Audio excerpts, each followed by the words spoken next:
우리 함께 기뻐해는 좀 더 깔끔하게, 앞에도 훨씬 깔끔하게, 필이 많이 빼도 돼. 앞에는 괜찮았어.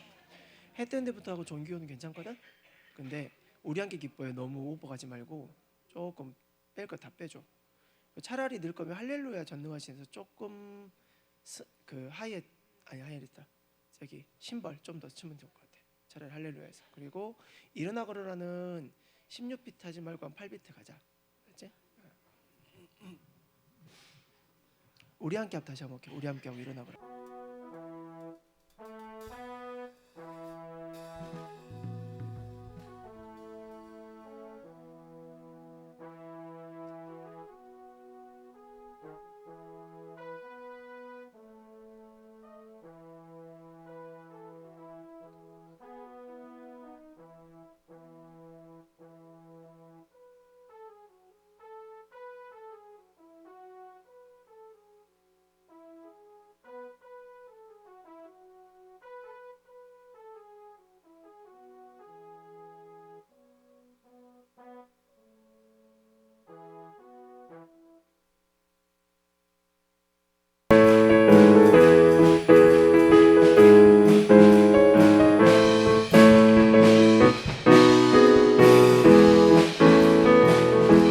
뜨는 데부터 해 지는 데까지 주 이름 찬양받. 다시 할까요? 해 뜨는 데부터 해 뜨는 데부터 해 지는 데까지 주 이름 찬양받으리. 랄랄라 할렐루야 랄랄라 할렐루야. 여호와의 모든 종들아 주 이름 찬양해. 이제부터 영원까지 주 이름 찬양할지. 다시 할까요? 해 뜨는 데부터 해 뜨는 데부터 해 지는 데까지 주 이름 찬양받은. 해 뜨는 데부터 해 뜨는 데부터 해 지는 데까지 주 이름 찬양받으리. 아멘. 랄랄라 할렐루야. 여호와의 모든 종들아 주 이름 찬양해. 이제부터 영원까지 주 이름 찬송할. 존귀하신 주 존귀하신 주 감사 찬양과 경배 다 받으실 주님.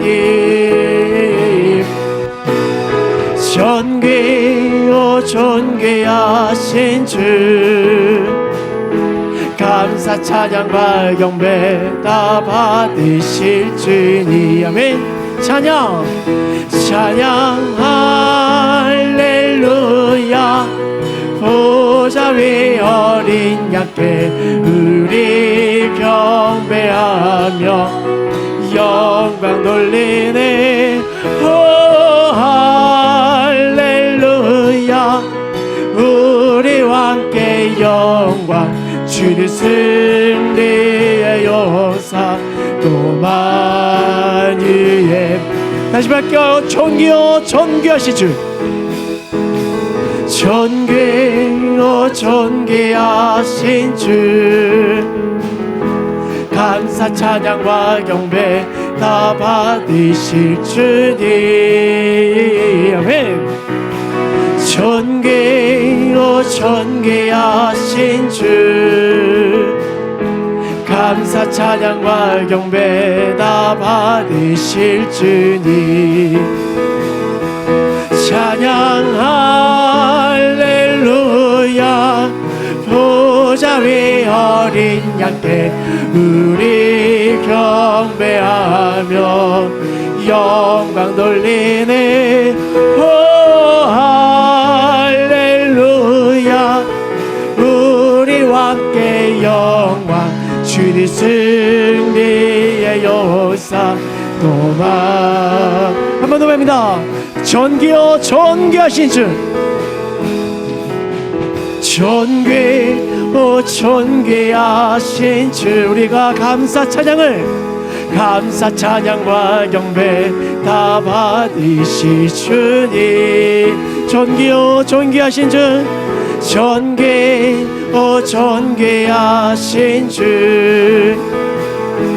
감사 찬양과 경배 다 받으실 주님. 아멘. 찬양 할렐루야. 보좌 위 어린 양께 우리 경배하며 영광 돌리네. 오 할렐루야. 우리와 함께 영광 주님 승리의 요산.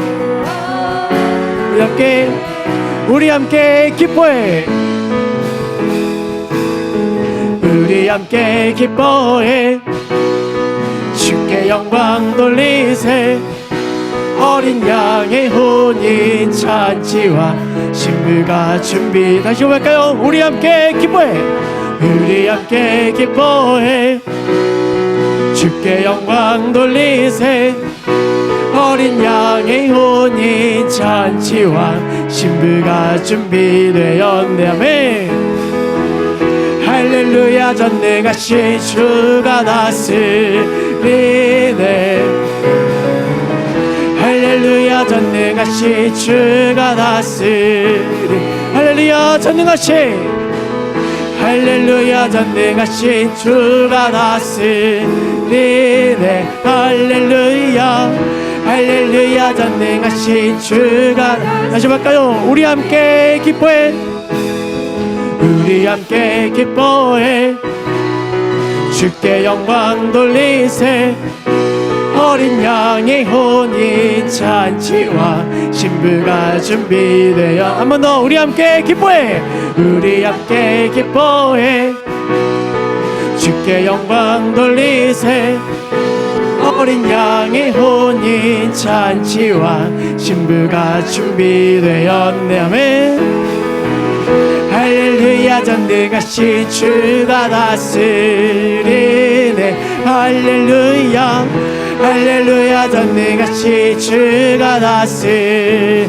할렐루야. 전능하신, 할렐루야. 전능하신 주가 다스리네. 할렐루야. 하신 주가 나의 등 뒤에서, 나의 등 뒤에서 나를 도우시는 주. 나의 인생길에서 지치고 고나요 매일처럼 주저앉고 싶을 때 나를 밀어주시네. 일어나 걸어라. 내가 새 힘을 주리니.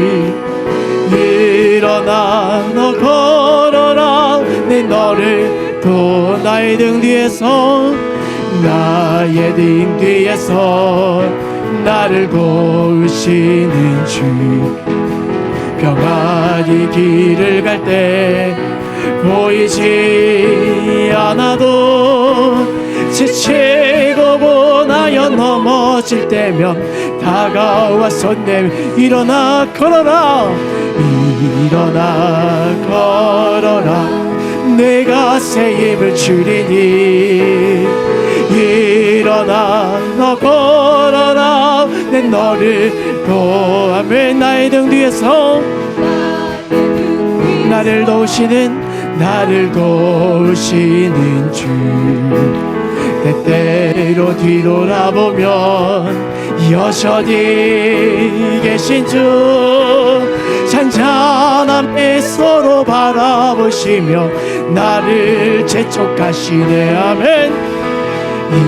일어나 걸어라, 내가 새 힘을 주리니.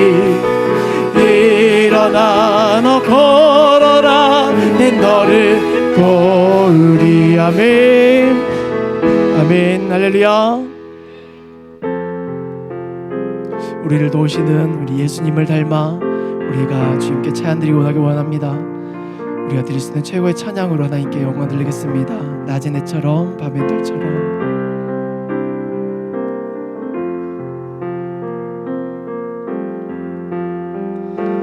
낮은 해처럼 밤의 달처럼 그렇게 살 순 없을까?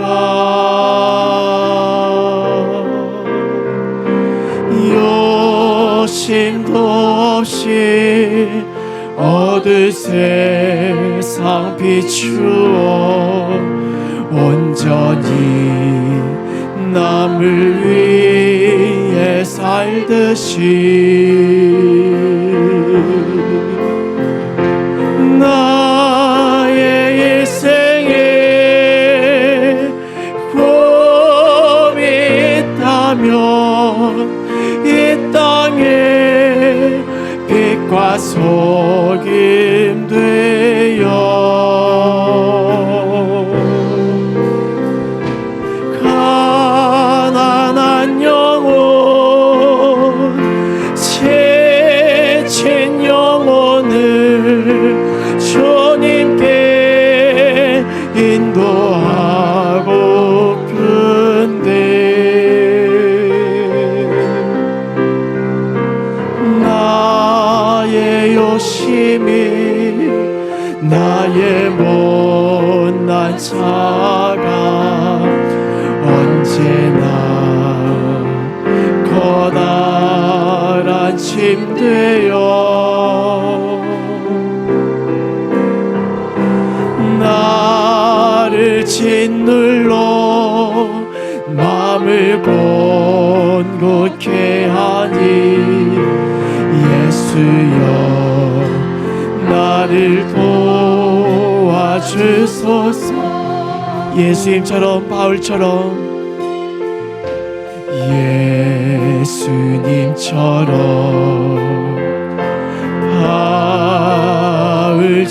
바울처럼 그렇게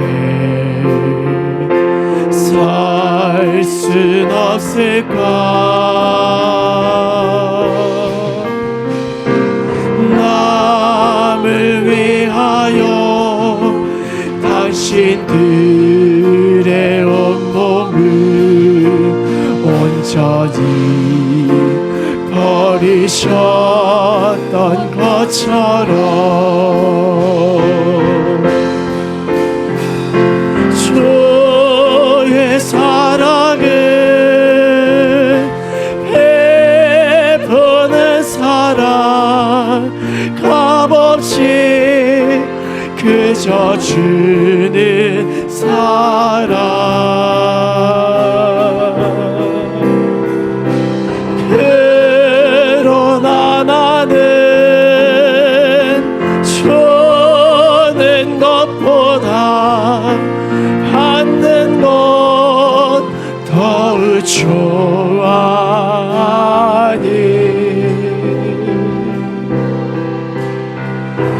나의 입술은 주님 닮은 듯하나 내 마음은 아직도 추하여 받을 사랑만 계속하고 있으니 예수여 나를 도와주소서. 아멘. 우리 이 시간 예배를 위해 간절히 기도하며 나가기 원합니다.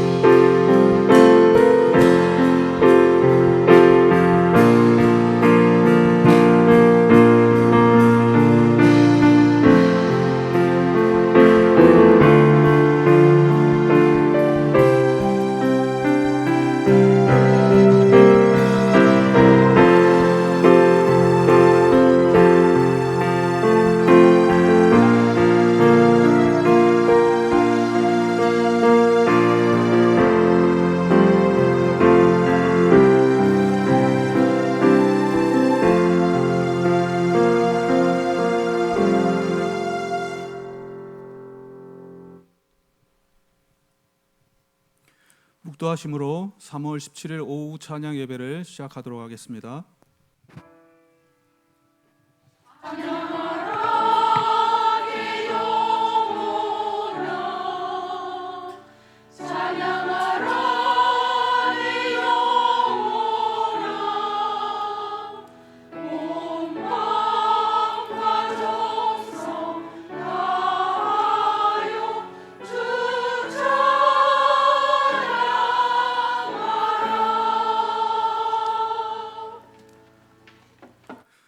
찬송가 292장입니다.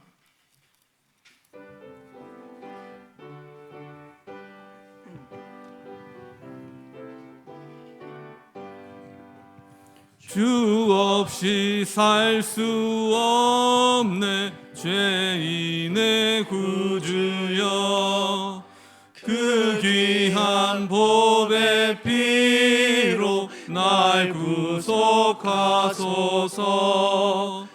구주의 사랑으로 흘리신 보혈이 내 소망 나의 위로 내 영광 됩니다.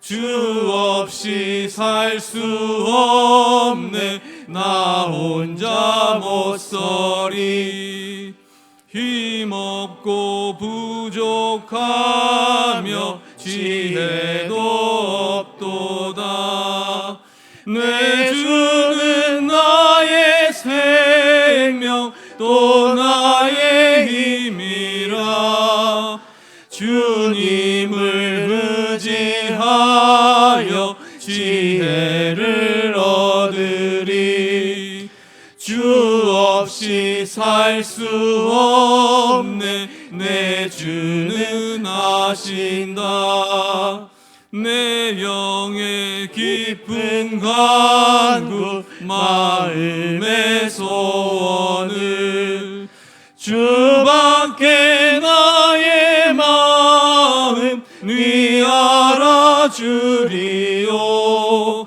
내 마음 위로하사 평온케 하시네 주 없이 살 수 없네 세월이 흐르고 이 깊은 고독 속에 내 생명 끝나도 사나운 풍랑일 때 날 지켜주시니 내 곁에 계신 주님 늘 힘이 됩니다.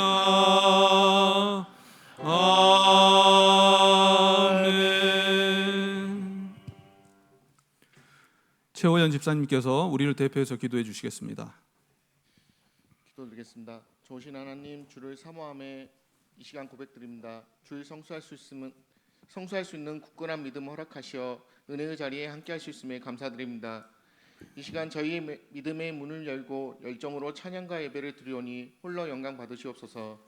추운 겨울이 지나고 새 생명이 태동하는 봄이 되었습니다. 하지만 현실은 전쟁과 그로 인한 경제 어려움 속에 고물가 속에 살아가고 있습니다. 주님 안에서 굳건히 일어나 회복되는 나라가 되길 기도드립니다. 주의 사랑을 받사오니 주의 섬세하신 계획 속이 아닌 인간의 욕심의 길로 들어섰음에 이 시간 회개하고 고백드립니다. 죄로 더럽혀진 생각 마음 이 시간 정화시켜 주시옵소서. 늘 같은 죄로 쉽게 빠지는 마음 강건하게 해 주시옵고 의와 진리로 무장하게 허락하사 계획 속에서 주님께 영광 돌리며 늘 밝은 길로 나아가는 주의 자녀 되게 도와주시옵소서. 말씀을 선포하신 목사님 함께 하옵시며 그 말씀을 통하여 생명의 역사가 일어나게 하옵시고 늘 야음강의 건강을 허락하사 주님 일하는데 지치지 않게 하옵시며 주님 일에 크게 영광 드러내게 하옵시옵소서. 주님 일을 수고하는 주의 종들 기억하사 복의 복을 더하여 주옵시고 축복을 내려주시길 기도드립니다. 모든 영광 하나님께 드리오며 우리를 구원하신 살아계신 예수님 이름으로 기도드렸습니다. 아멘.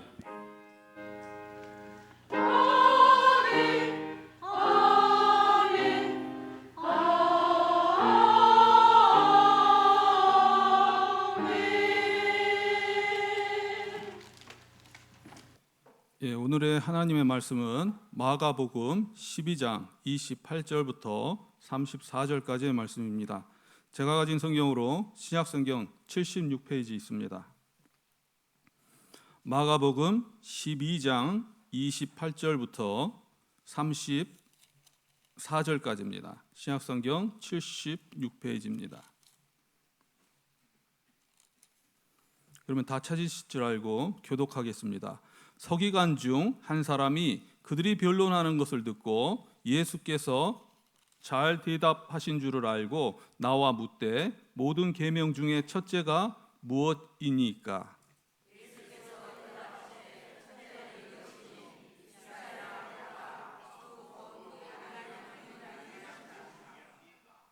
내 마음을 다하고 목숨을 다하고 뜻을 다하고 힘을 다하여 주 너의 하나님을 사랑하라 하신 것이요.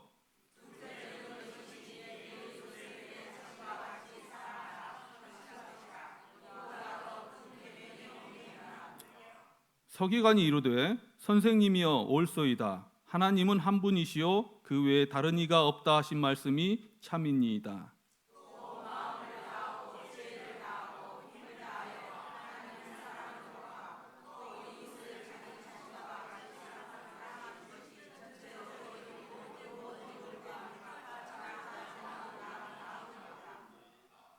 다 같이 읽겠습니다.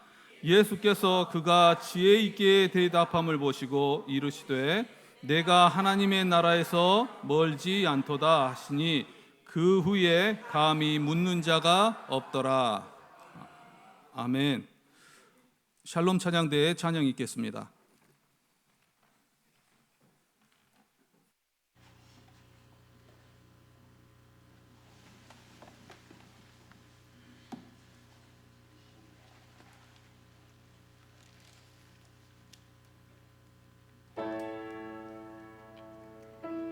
잠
할렐루야. 광고 말씀드리겠습니다. 목포노회 선교 후원회 모임이 2024년 3월 18일 월요일 11시에 있습니다. 장흥 도처교회에서 있습니다.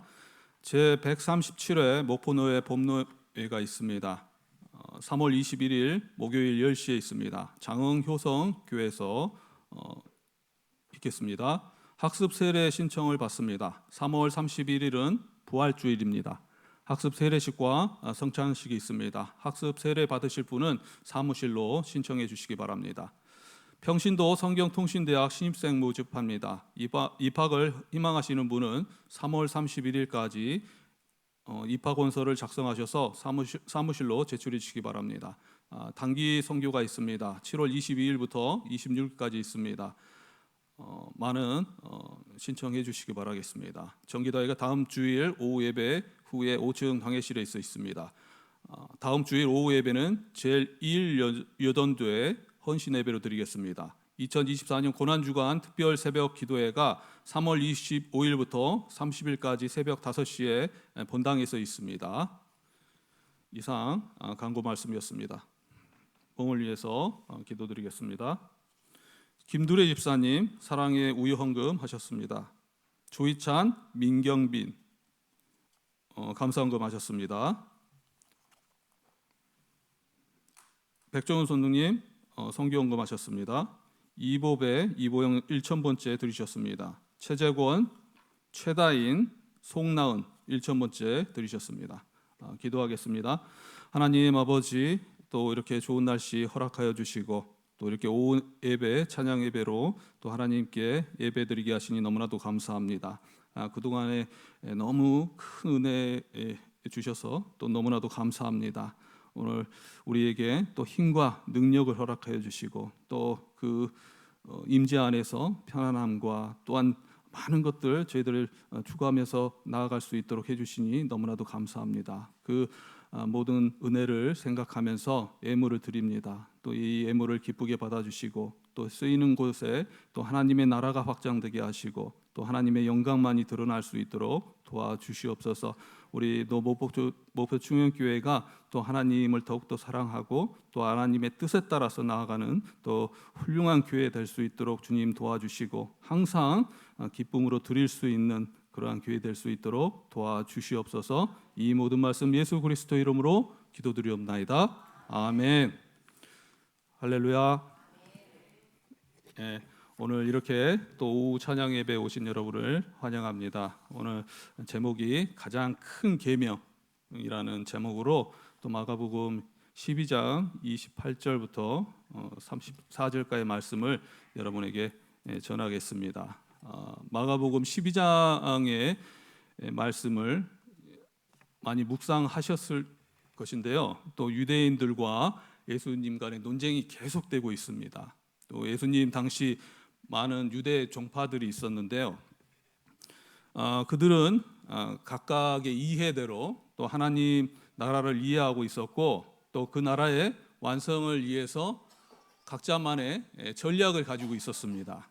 그리고 그 전략대로 그들이 가장 바르다 그렇게 생각하면서 또 확신을 가지면서 나아가고 있었습니다. 예를 들어서 바리새인들이 있었고 또 에세네파가 있었고 또 헤롯당이 있었고 사두개파들이 있었는데 각자 자신들이 옳다, 하나님 나라는 이렇게 되는 것이다라는 그런 확신으로 서로 대적하고 있었습니다. 그런데 바리새인들은 율법 준수를 또 주장하고 있었고 또 에세네파의 대표적인 사람이 세례 요한이죠. 세례 요한 같은 사람은 죄악된 세상에서 분리되는 그런 것들을 금욕 생활을 주장하고 있었습니다. 또 오늘 말씀 앞에 보면은 바리새인과 연합했던 헤롯당이 나오고 또 사두개파가 나오는데 이 두 개파는 정치 세력과 단합을 해서 또 각자 자신이 원하는 하나님의 나라를 만들기 위해서 노력하고 있었습니다. 근데 아이러니하게도 성전 정화 이후에 유대인들이 예수님께 우르르 몰려와서 지금 연합을 한 거예요. 이 앞전의 말씀을 보면은 12장의 말씀에서 보면은 헤롯 당하고 바리새인들이 연합을 했습니다. 각자 자신들이 대적하는 모양들을 가지고 있었는데도 불구하고 그들은 연합을 하면서 또 예수님을 잡기 위해서 지금 있는 거예요. 그래서 그들이 또 서로 질문을 만들고 그 질문에 대해서 또 예수님에게 하는 모습들을 보여주고 있습니다. 가이사에게 세금을 바치는 문제, 그리고 또 사두개파가 주장한 것처럼 부활에 관한 문제, 그러한 일들에 대해서 질문하면서 예수님을 공격하는 모습들을 보여주고 있다는 거죠. 그들은 각자의 방식대로 또 하나님의 나라를 추구하고 있었고 서로 적수임에도 불구하고, 그리고 가는 길이 그들에게는 달랐을지 모르지만 하나님의 나라, 그 하나님의 나라에 가는 그 방식들이 분명히 다르고 서로 주장이 달랐음에도 불구하고 여기에 12장의 모습들을 보면은 서로 뭉쳐서 예수님을 대적하고 있는 그러한 모습들을 보게 된 것입니다. 근본적으로 그들의 모습은 형식에 불과했다는 것을 여실히 보여주고 있는 것이라고 말할 수 있습니다. 우리가 신앙생활을 하면서 이렇게 본질에 대해서 벗어나게 되면은 하나님 나라를 추구하고 있다지만은 그 깊은 내면에 또 이미 우리의 욕심과 이득을 위해서 나아가게 된다면 이러한 모습들이 될 수 있다는 것을 경고하는 말씀이라고 할 수 있습니다. 이러한 것들을 통해서 우리는 위기감을 느끼게 된다는 거죠. 우리의 마음속의 본질은 무엇인가, 그리고 그 본질에 대해서 잃지 않는 것이 중요하다는 것입니다. 오늘은 이 본질에 관한 것입니다. 이 본질에 관한 말씀을 또 우리 서기관의 질문을 통해서 그에 대한 예수님의 답변을 통해서 여러분과 같이 은혜 나누는 시간이 됐으면 좋겠습니다. 이 앞전의 말씀 부활에 대해서 논했던 사두개파들도 마찬가지였습니다. 그들은 굉장한 그 권력을 쥐고 있는 그러한 사람들이었고, 그들이 또한 부활에 대해서 예수님에게 공격적으로 질문을 했죠. 그때 여러분도 이 내용들을 다 묵상하셨겠지만 수훈법에 관해서 그들이 공격을 하면서 또 예수님에 대해서 부활에 대해서 없다, 그렇게 주장하고 있는 것입니다. 사두개파가 그럴 수밖에 없었던 이유는 성전을 그들은 중요시하고 있었고 많은 기득권을 놓치지 않기 위해서 성전의 제사를 또 중요시하는 그러한 집단이었기 때문에 현실적으로 접근할 수밖에 없었습니다. 그래서 영적인 문제들에 대해서 그들은 받아들이지 못했다는 거죠. 그래서 부활에 대하여서 받아들이지 못했다는 거예요. 그들의 이득을 위해서 잘못된 신학을 받아들이고 그를 주장하는 그러한 모습들을 보고 있었다는 거죠. 그리고 그에 대한 무지가 예수님을 통해서 드러났다는 것입니다. 그런데 그러한 모습들을 보고 있었던 한 서기관이 있었습니다. 이때까지의 모든 종파가 나왔죠. 바리새파도 나오고 또 헤롯 당도 나오고 사두개파도 나왔는데 서기관이 남아 있었죠. 한 서기관이 그 모습들을 천천히 지켜보고 있었습니다. 그리고 바리새인들과 헤롯단이 연합해서 공격했을 때 잘 대답하는 모습을 보고 또 적수들이 당하는 모습들을 보고 아마 쾌감을 느꼈을 것입니다. 그리고 여기서 사두개파의 질문에 대해서 잘 대답하시는 또 예수님을 보고 있던 이러한 한 서기관이 자신이 생각하고 있었던 문제들, 평소에 생각하고 있었던 본질에 관한 문제를 짚고 넘어왔다는 거죠. 이 서기관은 율법에 대해서 연구하고 있었던 집단입니다. 이 사두개파는 성전에 대해서 집중하고 있었다면 이 서기관은 율법에 대해서 점령하고 있었던 그러한 사람들이었다는 거죠. 그만큼 공부를 많이 했고 공부뿐 아니라 또 율법학자로서 또 그것을 적용하는 데에도 굉장한 또 그러한 권위가 있었던 사람들이었습니다. 그러니까 법관이었고 국회의원이었기 때문에 그들에게는 막강한 힘이 주어지고 있었다는 거죠. 그러한 서기관의 지위를 가지고 있었던 사람들은 이 사두개파를 무너뜨리는 예수님의 모습을 보면서 이 본질에 대해서 질문하기 시작합니다. 그런데 이것에 대해서 물어보는 것이 그냥 옳은 긍정적인 그러한 긍정적인 모습만을 보여줬다라고는 말할 수 없는 것이에요. 마태복음 22장 35절의 말씀에서 보면은 율법사라고 나옵니다. 서기관을 율법사라고 가르치는데 그 중에 한 율법사가 예수를 시험하여 물었다고 했습니다.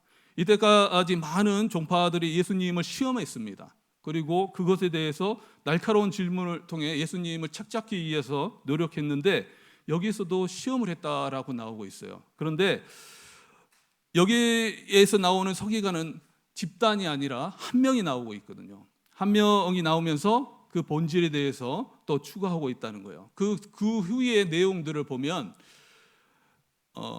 예수님에게 질문하고 그 질문에 대해서 답변하고 또 예수님에게 긍정적인 답변을 하고 또 예수님이 그 모습을 보면서 기뻐하는 것을 보게 되면 어느 정도 이 서기관은 시험하는 마음이 없었다 그렇게 말할 수는 없습니다. 그렇지만 평소에 본질에 대해서 질문하고자 하는 그런 마음들을 가지고 있었다는 것이죠.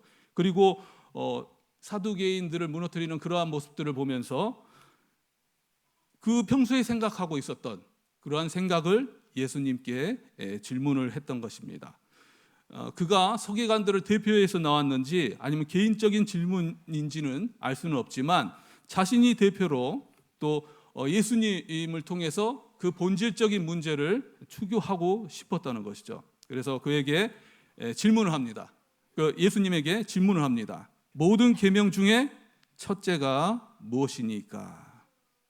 그것에 대해서 예수님은 답변하십니다. 마가복음 12장 29절에서 30절까지의 말씀을 제가 한번 읽어보면 예수께서 대답하시되 첫째는 이것이니 이스라엘아 들으라 주 곧 우리 하나님은 유일한 주시니라. 내 마음을 다하고 목숨을 다하고 뜻을 다하고 힘을 다하여 주 너의 하나님을 사랑하라 라고 답변하십니다. 유대인들은 이 말을 당연시 여겼을 것입니다. 세마라 칭하는 유대인들이 정말 어렸을 때부터 배우는 그리고 암송하는 그러한 구절이거든요. 그래서 이 구절을 인용하시면서 또 예수님께서 말씀하실 때에 당연하다 그렇게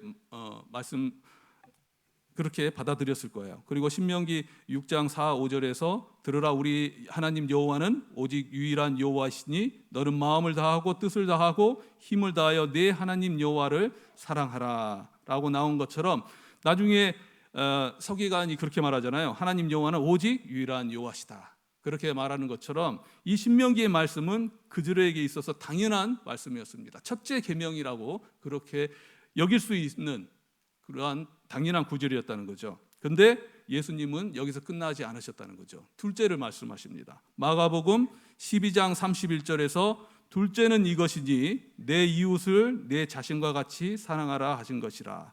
이보다 더 큰 계명이 없느니라. 이것은 레위기 말씀입니다. 레위기 19장 18절의 말씀을 보면은 원수를 갚지 말며 동포를 원망하지 말며 내 이웃 사랑하기를 내 자신과 같이 사랑하라. 나는 여호와이니라. 어찌 보면 이것은 유대인들에게서는 놀라운 말씀일 수 있었다는 거죠. 하나님을 사랑하는 것은 당연한 것인데 이것을 동일시시키고 있으신 거예요. 이렇게 동일시시키신 분은 예수님이 또 이렇게 유일하게 그렇게 말씀하신 것이군요. 하나님의 사랑과 이웃 사랑을 같이 말씀하시고 계십니다. 예수님은 하나님 사랑과 이웃 사랑이 다른 것이 아님을 보여주고 계시다는 거예요. 당연히 그들은 하나님의 사랑에 대해서 그리고 세마의 말씀에서는 첫째 계명이라고 생각하고 있었지만 예수님께서 이렇게 이웃 사랑까지 얘기할 줄은 아주 놀라운 내용이었다는 거죠. 그때 당시 유대인들은 많은 율법을 만들어냈음에도 불구하고 이 본질적인 사랑에 대해서 이렇게 이웃 사랑까지 집약해서 이렇게 들려주는 예수님의 말씀을 그들은 아마 의아하게 생각했을 수도 있습니다. 그런데 오늘의 서기관의 반응은 다르다는 거죠. 서기관 반응은 그것에 대해서 어느 정도 생각하고 있었다는 거예요. 마가복음 12장 32절과 33절 오늘의 말씀을 한번 읽어보겠습니다. 서기관이 이르되 선생님이 옳소이다, 동조하고 있다는 거죠. 하나님은 한 분이시요 그 외에 다른 이가 없다 하신 말씀이 참이니이다. 또 마음을 다하고 지혜를 다하고 힘을 다하여 하나님을 사랑하는 것과 또 이웃을 자기 자신과 같이 사랑하는 것이 전체로 드리는 모든 번제물과 기타 제물보다 나으니이다. 그는 어느 정도 사랑에 대해서, 하나님 사랑과 이웃의 사랑의 중요성에 대해서 또 생각하고 있었고, 그것에 대해서 긍정적으로 생각하고 있었습니다. 그것은 십계명이 있었기 때문이죠. 어느 정도 그는 알고 있는 내용이었습니다. 그러면 당시의 상황에서는 하나님 사랑 외에 이웃 사랑에 대해서는 경시하는 풍조가 있었다는 거죠. 그러한 모습들을 바라보면서 이 서기관은 어쩌면 이 본질에 대해서 묻고 싶은 그러한 마음들이 있었을지도 모릅니다. 그동안 율법 학자로서 연구한 결과를 또 예수님께서 말씀하시니까 그에 대해서 또 아주 기분 좋은 그러한 모습을 가지고 있었을 것입니다. 그런데 다 그러한 마음만 가지고 있었다라고 말씀할 수 없는 것이 시험에 관한 말이 나왔고, 또 다른 종파에 대해서 어느 정도 비판하고자 하는 마음이 있었기 때문입니다. 오늘 9절에서 보면 사랑하는 것이 전체로 드리는 모든 번제물과 기타 제물보다 나으니이다. 왜 이런 말을 굳이 했겠습니까? 율법 연구보다도 또 성전 제사에 빠져 있는 사두개파들, 사두개인들을 은근히 또 비판하고 있는 그러한 모습이라는 거죠. 그 마음속에는 사두개인들에 대한 그러한 비판 의식을 가지고 있고, 예수님을 이용해서 그에 대해서 또 돌려서 비판한다 그럴까요? 돌려서 비판하고 있는 모습들을 알 수 있습니다. 이 말을 하면서 아마 사두개인들이 모여 있는 곳을 바라봤겠죠. 그리고 봐라, 이렇게 대답하는 걸 봐라 하면서 아마 바라봤을 것입니다. 그러나 그가 본질적인 것을 떠나서 이러한 것들에 대해서 대답했다라고 그렇게 볼 수는 없습니다. 아무튼 그는 본질에 대해서 잘 알고 있었습니다. 그것을 또한 예수님께서 아주 기뻐하셨다는 거죠. 하나님 사랑뿐 아니라 이웃 사랑에 대해서도 옳소이다라고 말하는 그 서기관의 또 대답을 보면서 또 하나님께서 제사보다 궁유를 원하시는 뜻을 알고 있다, 그렇게 생각하셨고, 또 하나님의 뜻을 알고 있다, 잘 알고 있다라고 생각하셨고, 그거에 대해서 또 기뻐하셨다는 거죠.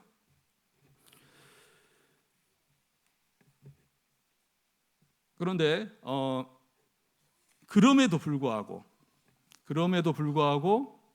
예수님께서는 오늘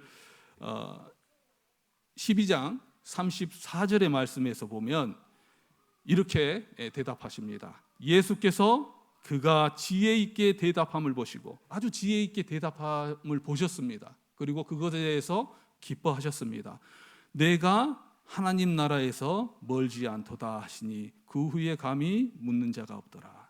어찌 보면은 예수님께서 긍정적으로 대답하신 것 같습니다. 하나님 나라에서 멀지 않도다. 그런데 우리가 이것에 대해서 한번 생각해 봤으면 좋겠습니다. 내가 하나님 나라에서 멀지 않도다. 멀지 않다. 하나님 나라의 백성이다. 하나님 나라에 속해 있구나라고 그렇게 말씀하시지 않으시고, 네가 하나님 나라에서 멀지 않다. 예수님이 십자가에서 돌아가시기 전에 한 강도에게 하신 말씀이 있습니다. 나와 함께 낙원에 있으리라.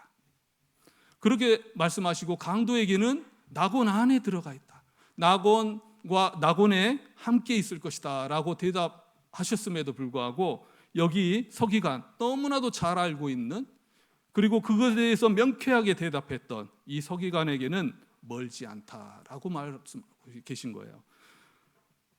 그 안에 들어가 있지 않습니다. 너무나도 잘 알고 있는 이 사람에게 예수님께서는 정말 긍정적으로 대답하신 것 같지만, 너무나도 어찌 보면은 비참한 그러한 말씀하셨다는 거죠. 이것은 전에 제가 여러분에게 말씀을 드렸던 영생에 대해서 물었던 부자 청년에게 또 예수님께서 답변하셨던 내용과 같다고 그렇게 말할 수 있습니다. 예수님께서 그 부자 청년에게 말씀하시기를 한 가지 부족한 것이 있으니, 영생을 위해서 한 가지 부족한 것이 있다고 말씀하셨는데, 여기 서기관도 하나님 나라 앞에 있지만, 정말 하나님 나라 가까이 있지만 멀지 않도다. 하나님 나라에서 멀지 않도다. 그렇게 말씀하고 계신 거예요. 분명히 그는 하나님 나라 앞에 있습니다. 그런데 들어가지 않은 것, 멀지 않도다. 이 말은 어떤 말일까? 그것은 하나님 나라와 가깝다라는 뜻이죠. 하나님 나라 앞에서 그가 주저하고 있다는 거예요. 가까이 왔지만 하나님 나라에 들어가지 않고 있다. 그는 너무나도 많은 것들을 알고 있고 또 하나님의 뜻도 잘 알고 있지만 그는 하나님 나라에 들어가지 않은 것입니다. 예수님께서 공생애를 시작하실 때 하신 말씀이 있습니다. 마태복음 4장 17절에서 이때부터 예수께서 비로소 전파하여 이르시되 회개하라 천국이 가까이 왔느니라 하시더라. 하나님 나라 가까이까지는 왔는데 아직 안 들어가. 그분에게 가장 중요한 건 무엇일까요? 회개하라. 그렇지만 그는 하나님 나라에 아직 안 들어갔는데 그를 위해서 필요한 것은 무엇입니까? 바로 회개라는 것이죠. 회개. 그 회개는 아직 그에 대한 회개, 완전한 회개가 없었다는 거예요. 예수님의 말에 동조하고 있었지만 회개가 아직 없었다는 거죠. 그 사랑 안으로 아직 들어가지 못했다는 것입니다. 그는 너무나도 잘 알고 있는데 왜 아직도 그 안에 들어가지 못한 것일까요? 하나님 사랑에 대해서, 이웃 사랑에 대해서도 너무 그가 지식적으로라고 말했습니다. 너무 잘 알고 있음에도 불구하고 그는 아직 들어가지 못하는 것입니다. 많은 유대인들이 하나님의 사랑에 대해서는 생각하고 있었지만 이웃 사랑에 대해서는 그렇게 동등한 위치에 있다고 생각하지 못했음에도 불구하고 그는 이웃 사랑까지 깨닫고 있었다는 거예요. 그리고 이웃 사랑에 대해서 너무나도 잘 알고 있었다는 거예요. 그런데 그는 아직 하나님 나라에 들어가지 않았다는 거예요. 회개가 없었다는 것입니다. 우리는 어쩌면 여기 나오는 말씀처럼 하나님의 사랑에 대해서 너무 이런 사랑에 대해서 모를 수 있다는 거죠. 하나님 사랑을 알기 위해서 우리가 알아야 될 필요가 있습니다. 하나님은 사랑이시다라고 그렇게 말씀하시죠. 이 말이 그냥 말씀으로만 듣고 있는 것이 아니라 하나님을 믿고 하나님을 통해서 그 사랑을 우리가 배울 수 있어야 된다는 거예요. 오늘 말씀을 보면 우리는 어쩌면은 사랑 이렇게 얘기합니다. 오늘 말씀에서도 하나님 사랑 그리고 이웃 사랑에 대해서 얘기하고 있지만은 우리가 온전한 회개가 없을 때, 그리고 우리가 예전의 삶을 살아가는 그 구습에 빠져 있을 때, 그리고 또 예수님을 우리가 영접하지 않았을 때 어떻게 이러한 사랑에 대해서 완전히 알 수 있을까? 우리는 이러한 사랑에 대해서 알 수 없는 죄인에 불과했다는 거죠. 그렇지만 하나님은 사랑이시다. 하나님께서 우리도 정말 욕심이 많고 죄악에 빠져있던 우리들에게 이 사랑에 대해서 알려주셨다는 거예요. 진정한 사랑을 알기 위해서는 이러한 하나님을 받아들여야 된다는 거죠. 예수 그리스도를 받아들여야 된다는 것입니다. 어쩌면 그걸 모르고 우리가 사랑을 한다라고 말할 수 없다는 거예요. 너무나도 우리는 부족한 사람들이기 때문입니다. 너무나도 나약한 사람들이고 이 사랑에 대해서는 예수님이 없었다면 정말 진정으로 이 사랑에 대해서 알지 못하는, 우리는 사랑에 대해서 또 생각하며 자신이 사랑을 하고 있다 그렇게 생각하며 살아갈지 모릅니다. 그렇지만 진정한 사랑은 하나님을 통해서만이 알 수 있다는 거죠. 하나님의 시선으로 통해서만이 알 수 있다는 거예요. 우리가 하나님이 없다면 점차 우리의 모습들은 정말 우리가 사랑한다라고 그렇게 생각하고 있지만 잘못된 방향으로 나갈 수밖에 없다는 거예요. 예수님을 영접하고 예수님을 연합하였을만이, 그리고 예수님의 시선을 바라봤을 때만이 그 사랑에 대해서 우리는 알 수 있다는 것입니다. 단호하게 예수님 없이 그 사랑에 대해서는 불가능하다, 그렇게 말할 수밖에 없다는 거예요. 왜냐하면 우리들에게는 죄악만이 넘치는 그러한 사람들이라는 거예요. 회개란 그 경계를 넘어가는 것입니다. 완전히 돌아서는 거죠. 예수님에게 우리의 모든 삶들을 맡겨버리는 그러한 것입니다. 천국에 들어가기 위해서는 예복을 갖춰 입어야 됩니다. 예복을 갖춰 입어야만 천국에 들어갈 수 있다는 거죠.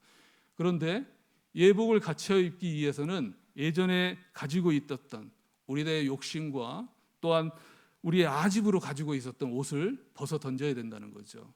그리고 그 예복을 가려 입어야 된다는 것입니다. 어쩌면 이 땅에서 살아가는 그 옷들이 화려하게 보일 수 있습니다. 그렇지만 그것이 예수님의 시선으로 바라보게 되었을 때 너무 더러운 옷이었다는 것을 깨닫게 된다는 거죠. 그리고 그 더러워진 옷을 벗고 예복을 갖춰야만 우리는 그 천국에 들어갈 수 있다는 거예요. 그리고 그 가운데에서 우리의 마음이 또 하나님을 향하고 하나님의 시선으로 나를 바라보고 또한 세상을 바라봐야만 우리가 그 온전한 사랑을 깨달을 수 있다는 거예요. 회개란 그렇게 완전히 돌아서는 걸 말합니다. 예전에 있던 길을 가면서 거기에 필요한 것들을 얻어가는 것이 아니라, 그 길을 가면서 예수님을 이용하는 것이 아니라 예수님이 원하시는 그 길로 가는 것이죠. 그 길은 좁은 길일 수 있습니다. 그런데 우리가 또 예수님의 시선을 갖는다는 건 한 번의 회개를 통해서 완전히 바뀌어지지 않을 수도 있습니다. 그래서 예수님과 항상 연합하면서 나아가야 된다는 거죠. 그리고 우리가 예수님의 사랑 없이는 그러한 사랑들을 깨달을 수가 없습니다. 예수님께서 또 베세다에서 맹인을 고칠 때 그렇게 물으십니다. 무엇이 보이느냐? 그때 정말 희미하게 보이죠. 시선이 그에게는 눈이 완전히 띄어지지 않았습니다. 그렇지만 또 예수님이 또 안수하시자 그들은 밝히 보고 떠나갔다는 거죠. 한 번에 우리의 시선이 예수님이 원하시는 그러한 모습으로 변하지 않을 수 있습니다.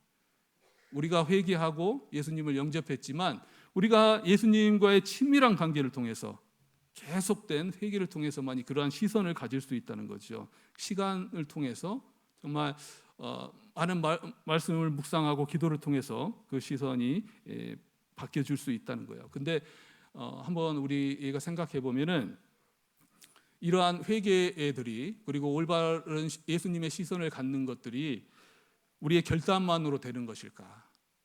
결단만으로 되는 것일까? 그리고 우리가 그 생각만으로 또 이러한 시선을 가질 수 있는 것일까? 절대 그럴 수 없다는 거죠. 하나님이 해주셔야 된다는 거예요. 하나님이 해주셔야 된다는 것입니다. 우리는 천국은 너무나도 아름답고 그에 비하면은 이 땅은 너무나도 더럽습니다. 그래서 우리는 그러한 하나님을 알고 또 그러에 대해서 깨닫기 위해서는 하나님이 해주셔야 되는데, 우리가 그 하나님이 해주신다는 건 뭘까요? 오늘 말씀에서 보면은 서기관은 너무나도 그 지식적으로는 너무 잘 알고 있었습니다. 그럼에도 불구하고 그는 하나님의 사랑에 대해서, 그리고 하나님의 원하는 뜻에 대해서 깨닫지 못하고 있었다는 거죠. 제가 어렸을 때, 여러분은 목포에 살기 때문에 잘 이해를 못하시겠지만 저는 바다를 본 적이 없습니다. 바다를 언제 봤냐면 중학교 때 수학여행을 하면서 저 강원도로 제가 수학여행을 갔거든요. 근데 그 전까지 바다의 사진을 보면서 바다가 있구나. 그리고 또 아버지가 낚시를 좋아했어서 저수지나 강에 가서 낚시를 하면서 바다는 이것보다 크겠지. 그리고 여러 가지 그림을 통해서 바다에 대해서는 어느 정도 알고 있었습니다. 여러분은 이해 못 하시겠지만, 그런데 제가 강원도를 이렇게 딱 수학여행을 가면서 이제 버스를 타고 가겠죠. 대관령을 딱 넘어가는데 갑자기 앞에 확 트이는 거예요. 그렇지만 동해 바다가 나타난 거예요. 제가 그때 벌떡 일어났습니다. 그러면서 야, 소리를 질렀어요. 제가 바다를 처음 보는 순간이었는데 그때의 감동이 정말 잊혀지지가 않습니다. 제가 이렇게 목포에서 사역을 할 줄은 몰랐는데 여러분은 잘 이해를 못하시겠지만 저는 바다에 대해서 그때 처음 본 거예요. 그리고 그때 감동이 정말 여러분 상상할 수 없을 만큼 정말 큰 감동을 받았습니다. 정말 사진으로 본 것 같던 전혀 달랐던 그러한 모습들이었다는 거죠. 우리가 하나님의 사랑에 대해서 지식적으로 알 수 있어요. 그리고 하나님께서 우리 했던 그러한 역사에 대해서 지식적으로는 알 수 있어요. 그렇지만 우리가 정말 하나님의 사랑을 깨닫는 것은 그렇게 느껴져야 된다는 거죠.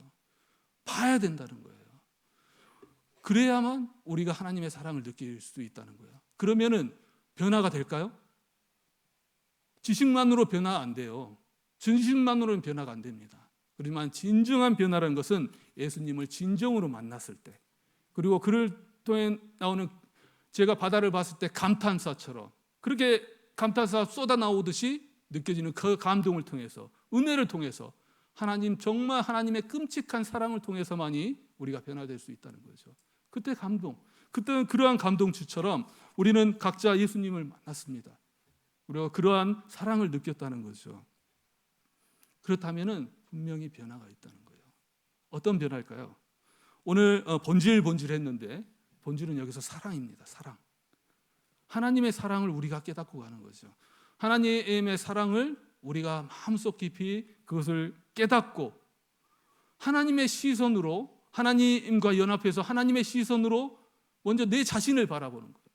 내 자신을 바라보게 된다면 어떻겠습니까? 더욱더 내 자신을 사랑할 수 있게 된다는 거죠. 내 자신이 정말 제약되고 부족한 모습이고 정말 우리는 사랑에 대해서 잘 모르고 있을 때가 있다는 거죠. 우리의 욕심을 채우는 것, 그런 것에 대해서 사랑이라고 생각할 때가 있다는 거예요. 그렇지만 하나님의 사랑으로 바라보는 그러한 사랑은 전혀 다르다는 거죠. 하나님의 시선으로 나를 바라보게 됐을 때 나를 용서할 수 있게 되고, 그리고 나를 진정으로 사랑할 수 있게 되는 거예요. 그리고 그러한 시선으로 이웃을 바라보게 되는 거예요. 이웃을 바라보게 되면 또 그들을 용서하고 또 그들을 사랑할 수 있게 되는 것입니다. 그것이 바로 천국의 마음이라는 거죠. 근데 그것은 우리의 결단으로, 그리고 우리의 생각만으로는 안 된다는 것입니다. 하나님께서 우리들에게 보여주셔야 된다는 거예요. 근데 우리들이 그것에 대해서 모른다면 그것에 대해서 소원할 수 있겠습니까? 근데 하나님은 말씀을 통해서 우리들에게 알려주셨다는 거예요. 그래서 심령이 더더욱 가난해져야 된다는 거죠. 우리가 소원해야 된다는 것입니다. 천국을 소원하고 우리가 그런 하나님의 사랑을 대해서 소원해야 된다는 거죠. 하나님, 우리들에게 더욱더 이러한 사랑에 대해서 알게 해주십시오. 하나님의 더 큰 은혜로 이 사랑을 느끼게 해주십시오.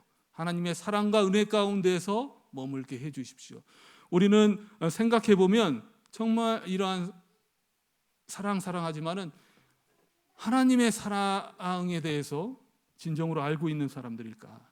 우리의 모습들이 정말 그런 생각을 해봤습니다. 너무 부족한 건 아닌가? 너무 부족한 건 아닌가? 그래서 너무나 당연하게도 우리는 더욱더 심령이 가난해져야 된다는 거죠. 그리고 시선이 점차 예수님의 그 은혜를 통해서, 하나님의 은혜를 통해서 변해야 된다는 거예요. 우리가 이웃을 이 사랑 없이 구제하고 도울 수는 있습니다. 그렇지만 하나님께서는 사랑이 없이는 아무것도 아니라고 하셨거든요. 그리고 오늘의 본질의 문제는 바로 이 사랑을 진정으로 깨닫는 것입니다. 그리고 그 진정한 사랑은 우리에게 있는 것이 아닙니다. 하나님께 있다는 거죠. 이웃 사랑을 위해서는 하나님께 더욱더 우리가 부족하다는 것을 깨닫고 있기 때문에, 우리가 나약하다는 걸 깨닫고 있기 때문에, 우리 안에는 아무것도 없다는 것을 깨닫고 있기 때문에 하나님에게 더욱더 나아가야 된다는 거죠. 그리고 그러한 하나님의 은혜와 사랑이 더더욱더 우리들에게는 필요하다는 거예요. 그래야지 우리가 실천하고 우리가 변할 수 있다는 것입니다.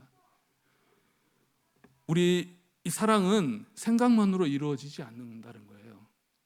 그래서 하나님의 사랑에 깊이 들어가게 되었을 때 우리 또한 또 이러한 이웃 사랑에 대해서 생각할 수 있습니다. 서기관에게 예수님께서는 말씀하셨습니다. 칭찬하셨습니다. 하나님 나라에서 멀지 않다. 그런데 그렇게 말씀하신 거예요. 너는 지식적으로 알고 있지만 하나님 나라에는 아직 들어가지 못했구나. 하나님 사랑과 이웃 사랑에 대해서는 알고 있지만 그것에 대해서 느끼고 그것에 대해서 행함이 없구나 라고 그렇게 말씀하신 거예요. 당시에 있어서 많은 하나님 나라를 추구하는 사람들이 있었습니다. 바리새파도 있었고 헤롯단도 있었고 사두개파도 있었고 오늘의 말씀처럼 서기관도 있었습니다. 각자 자기신들이 하나님을 믿고 있고 하나님 나라를 추구하면서 나아가고 있다고 그렇게 자부심을 가지고 서로 대적하는 모습들을 보였었는데, 진정으로 하나님 나라가 이 땅에 임했는데 예수님께서 이 땅에 오셨음에도 불구하고 그것을 알아보지 못하고 연합해서, 그렇게 대적하던 그들이 연합해서 예수님을 대적하고 있는 거예요. 그들의 이득들 위해서, 그리고 형식적인 그들의 믿음 때문에 예수님을 대적하고 있는 것입니다. 우리가 만약에 본질을 벗어나게 된다면 이러한 모습일 수 있다는 거예요. 본질을 벗어나지 않고 하나님께서 말씀하신 그 온전한 사랑에 대해서 깨닫고 하나님에 대해서 더욱더 심령이 가난해져서 더 나아가고자 하는 마음, 그리고 진정으로 천국을 소원하는 마음, 이 땅의 어떤 것도 이 천국에서 하나님께서 주신 그 모든 소망들을 앞질 수 없다는 그 믿음 안에서, 그게 정말 하나님을 추구하면서 이 땅에서 진정한 사랑을 꿈꾸면서 나아갔을 때 하나님께서는 우리들에게 큰 은혜를 끼쳐주신다는 거예요. 우리는 그러한 믿음으로 나아가야 된다는 거죠. 그리고 요한 1서 2장 6절의 말씀에서 보면은 이러한 말씀이 나옵니다. 계명에 대해서 나오는데, 이 계명에 대해서 이제 2장 5절의 말씀을 보면 누구든지 그의 말씀을 지키는 자는 하나님의 사랑이 참으로 그 속에서 온전하게 되었나니. 계명이 뭐겠습니까? 오늘 첫째 계명, 둘째 계명. 이로써 우리가 그의 안에 있는 줄을 아노라. 그 안에 있는 사람들은 계명을 지킨다는 거죠. 그리고 6절의 말씀에서 이렇게 나오고 있습니다. 그의 안에 산다고 하는 자는 그가 행하시는 대로 자기도 행할지니라. 그래, 행해야 된다는 거죠. 하나님께서 주신 그 은혜와 사랑을 우리가 깨닫고 나아간다면 행할 수밖에 없다는 거예요. 그리고 하나님의 사랑은 이웃 사랑을 통해서 실천이 되어지고 행해진다는 것입니다. 많은 이들의 말뿐이고 또 바리새인과 헤롯당과 사두개인들, 그들의 내면 깊숙한 곳에는 그들의 이득이 자리 잡는 그런 잘못된 하나님 나라의 추구가 아니라 본질에 대해서 정말 본질을 잃지 않고 예수님에 나아가는 그러한 모습들이 필요하다는 것입니다. 이러한 말씀들을 보면은 우리가 신앙생활을 하면서 어떻게 해나가야 되는지, 그리고 우리의 시선은 어떻게 해야 되는지를 우리가 알 수 있다는 거예요. 그리고 분명히 처음부터 우리가 이러한 사랑을 알고 변해지는 않을 것입니다. 하나님을 계속 추구하는 마음으로, 그리고 기도하고 말씀을 묵상함으로 변해질 수 있다는 거죠. 요한 1서를 적은 요한도 맨 처음에는 우리의 아들이라 그랬거든요. 그 사랑에 대해서는 진정으로 깨닫지 못했습니다. 그러면 시간이 지날수록 이러한 요한은 사랑의 사도라는 이름을 갖게 되었다는 거죠. 사랑을 더더욱더 알게 되었다는 거죠. 그리고 예수님께서 우리들에게 말씀하신 본질은 이러한 사랑이라는 거예요. 예수님께서 베드로에게 사명을 주시면서 너는 나에 대한 지식을 잘 알고 있느냐라고 묻지 않으셨습니다. 그리고 너는 내 말에 순종할 준비가 됐느냐라고 묻지 않으셨다는 거죠. 분명히 그렇게 물을 수도 있었음에도 불구하고 예수님께서는 베드로에게 너는 나를 사랑하느냐라고 물었다는 거예요. 그 본질은 사랑이기 때문이죠. 예수님을 사랑하는 것, 하나님을 사랑하는 것, 그 본질은 바로 우리가 하나님의 그 사랑을 깨달을 때만이 알 수 있다는 거예요. 사랑을 받아본 사람만이 사랑을 할 수 있다는 거죠. 우리가 예수님에게 더욱더 다가가는 이유는 그 사랑과 은혜를 깨닫기 이해한 것입니다. 그리고 우리는 그럼에도 불구하고 너무 부족할 수밖에 없다는 거죠. 그래서 심령이 더더욱더 가난해질 수밖에 없는 것이고 더욱더 그를 위해서 기도해야 된다는 거예요. 우리가 본질을 잃어갈 때 하나님께 더 나아가고자 하는 그 사랑은 누릴 수가 없다는 겁니다. 우리가 하나님의 그 사랑을 또 누리기 위해서는 또 신앙이 깊어진다는 뜻이 무엇이겠습니까? 신앙의 기술이 되고 방법이 돼서는 안 된다는 거죠. 뭐든지 자주 하다 보면은 익숙해집니다. 우리가 교회 생활을 오래 하다 보면 교회 생활에 익숙해집니다. 기술적으로 발전할 수도 있습니다. 예배의 기술, 전도의 기술, 기술적으로 발달할 수 있습니다. 축구를 자주 하다 보면 축구가 늘는 것과 마찬가지라는 거죠. 우리가 교회 생활을 오래 하다 보면 익숙해질 수 있고 발전할 수 있습니다. 그렇지만 그를 통해서 신앙의 깊이가 깊어진다 그렇게 말할 수 없다는 거죠. 절대 본질은 잃어서는 안 된다는 거예요. 익숙함에 정말 익숙해져서는 안 된다는 거예요. 신앙의 깊이가 깊어진다는 것은 하나님의 관계가 더욱더 친밀해진다. 그 깊은 사랑 안으로 들어간다는 것을 말하는 것입니다. 그러한 사랑에 대해서 오랫동안 교회 생활을 한다고 해서 그 사랑에 대해서 잘 알고 있다? 그렇게 말할 수는 없다는 거죠. 우리가 이러한 하나님의 사랑에 대해서 떠나지 않기 위해서 정말 하나님의 뜻이 무엇인가 그리고 그 본질이 무엇인가에 대해서 항상 묵상하고 또 하나님의 사랑을 간구하고 또 하나님의 은혜를 더욱더 바라고 천국의 소망을 가지고 그렇게 나아가야 된다는 거죠. 그리고 우리가 추구하고자 하는 것들은 이러한 하나님의 사랑이 바탕이 된다는 것을 절대 잊지 않아야 된다는 것입니다. 기독교가 타락할 때의 모습들을 보면은 사람들이 그렇게 적었다 말할 수 없습니다. 로마 시대, 중세 시대 때 보면은 정말 로마의 많은 사람들이 기독교를 믿었습니다. 그렇게 많은 사람들이 믿었는데 그들은 왜 그렇게 타락하게 되었을까? 거기에는 또 이러한 하나님에 대한 사랑, 그것을 느끼지 못하고 있었다는 거죠. 이 사랑에 대해서 알지 못했다는 거예요. 우리의 본질은 이러한 하나님의 사랑을 깨닫고 날마다 이러한 은혜를 추구하면서 살아가야 된다는 것입니다. 우리는 너무나도 나약하고 부족한 존재들입니다. 그리고 우리 안에는 사랑이 없습니다. 마치 여러분 저녁에 보면 달 아십니까? 달은 자체적으로 빛을 내지 못합니다. 태양의 빛을 받아서 어두운 세상을 비춰주고 있다는 거죠. 우리는 때로는 나약하고 부족하고 그 사랑을 마음속에 담고 있지 않지만 하나님께서 우리들에게 그 사랑을 주셨기 때문에 정말 그 사랑을 통해서 다른 사람들을 바라볼 수 있게 된다는 거죠. 오늘 예수님께서는 분명히 말씀하셨습니다. 하나님의 사랑과 이웃 사랑에 대해서 말씀하셨어요. 그리고 또한 중요한 것이 무엇이냐면 예수님께서 그런 사랑만 그냥 말씀만 하신 게 아니시라는 거예요. 예수님께서 그 사랑을 십자가의 사랑을 통해서 또 그렇게 우리들에게 알게 해주셨다는 거죠. 직접 보여주셨다는 거예요. 그리고 그러한 사랑에 대해서 우리를 알고 있고 또 날마다 깨닫고 나아가는 그런 사람들이라는 것이죠. 그를 위해서 우리는 더더욱 기도를 해야 될 것입니다. 더 좋은 모습으로 그리고 하나님의 사랑을 더욱더 깨닫게 해달라고 그리고 그러한 소망을 천국의 소망을 가지고 우리의 마음이 더욱더 천국이 되게 해달라고 어떠한 상황에도 흔들리지 않는 그 하나님의 아름다움을 또 하나님의 사랑을 깨닫고 어떤 이 주변에 많은 어려운 일들이 있을 수 있습니다. 그러한 곳에 하나님의 사랑을 실천하는 그러한 우리 모두가 됐으면 좋겠습니다. 천국이 내 마음에 임하고 또 실질적으로 역사하고 또 행함으로 또 보여줌으로써 정말 하나님이 원하시는 그의 뜻에 따라서 그리고 천국은 침노한다 그랬잖아요. 그 침노는 사랑이 있는 사람들에게 예수님을 붙잡고 사랑이 있는 사람들에게 침노를 당하는 것입니다. 또 이렇게 천국을 침노하면서 또 하나님의 축복을 누리는 저와 여러분 되시기를 주님의 이름으로 축원합니다. 기도하겠습니다.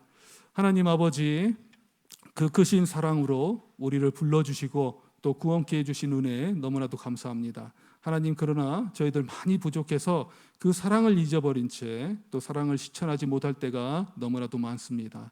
하나님께서 더욱 큰 은혜와 또 사랑을 끼쳐주셔서 하나님을 더욱더 사랑하게 하시고 그 사랑을 이웃 간에 실천할 수 있도록 도와주시옵소서.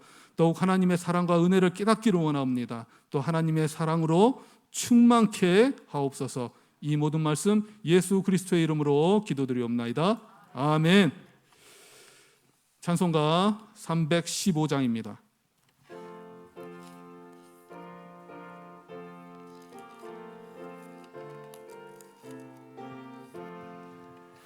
내 주 되신 주를 참 사랑하고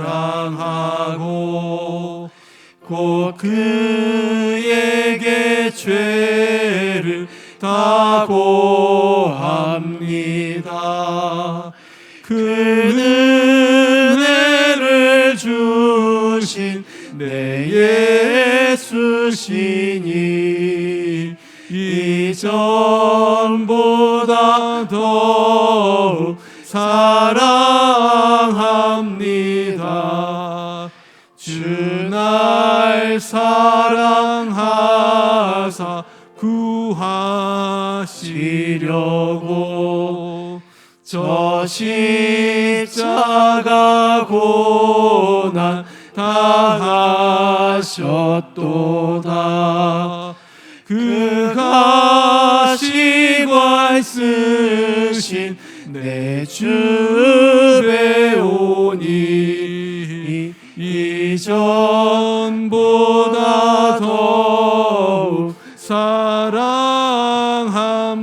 사랑합니다. 내 평생에 힘쓸 그 은혜는 주 예수의 덕을 늘 기림이라. 숨질 때에까지 내 할 말씀은 이전보다 더욱 사랑합니다. 그 영광의 나라 나 들어가서 그 풍성한 은혜 늘 감사하리. 그 면류관 쓰고 나 찬송할 말 이전보다 더욱